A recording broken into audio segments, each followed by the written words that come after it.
Hi, I'm Dr. James Amos, consulting psychiatrist at the University of Iowa Hospitals and Clinics, and this is another Dirty Dozen Geezer video.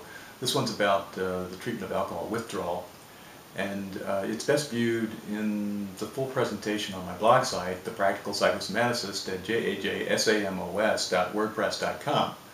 So I'm going to keep track of the slides here, and we'll go through them rather quickly. It's probably going to be only a few minutes. The issue of alcohol withdrawal, beginning in slide 3,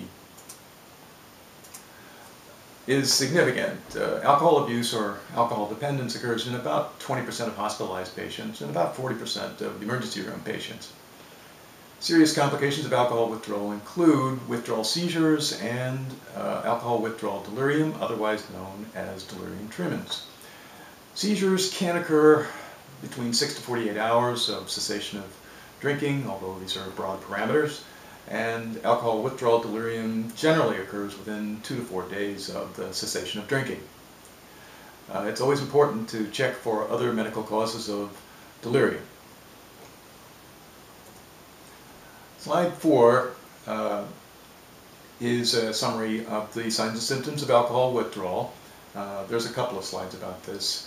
They consist of autonomic hyperactivity, usually increased systolic and diastolic blood pressure and tachycardia, as well as sweats and tremor.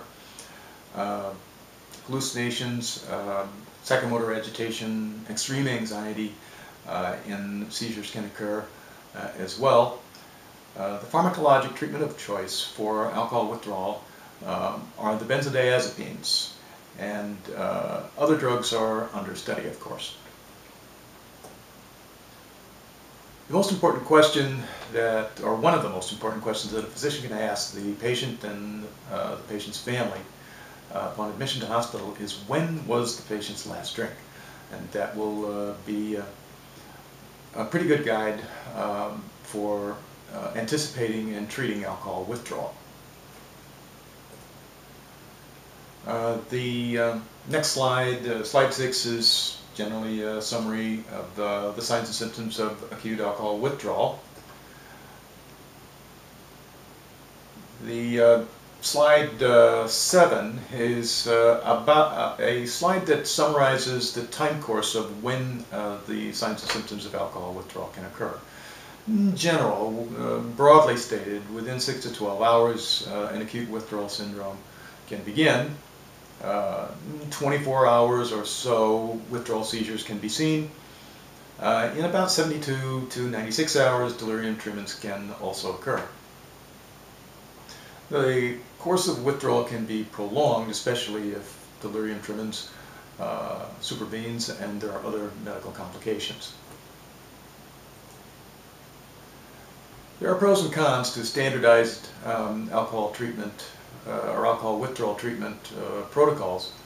The pros tend to include, in some studies, showing fewer ICU transfers, improved outcomes, and greater safety for patients. It's important to remember that there is practically no literature that supports the use of beverage ethanol for trying to manage alcohol withdrawal. There are some cons to standardized protocols. It's possible to inappropriately use symptom-triggered protocols and instruments, especially in situations in post-surgical units or ICUs in which patients can't verbally communicate. And that by itself can lead to poor outcomes. Standing benzodiazepine or scheduled dosing protocols versus symptom-triggered protocols is another issue that we can fruitfully talk about.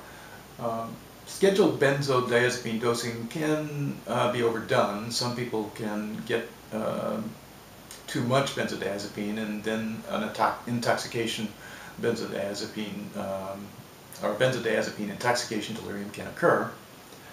Symptom-triggered dosing can be criticized because some of the rating scales include subjective symptoms, which some professionals can be skeptical about.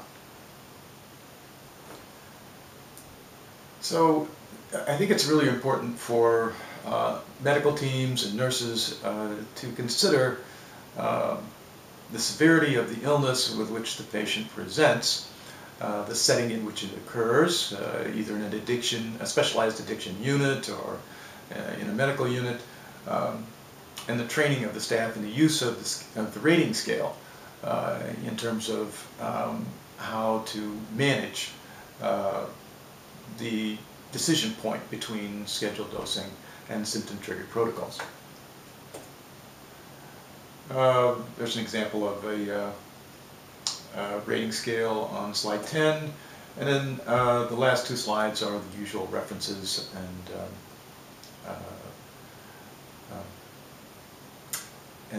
support web links, some of them to other blog posts of mine. Well, that's the quick summary of the slides. If you have comments or questions, please drop them off at my blog site. Thanks very much for listening.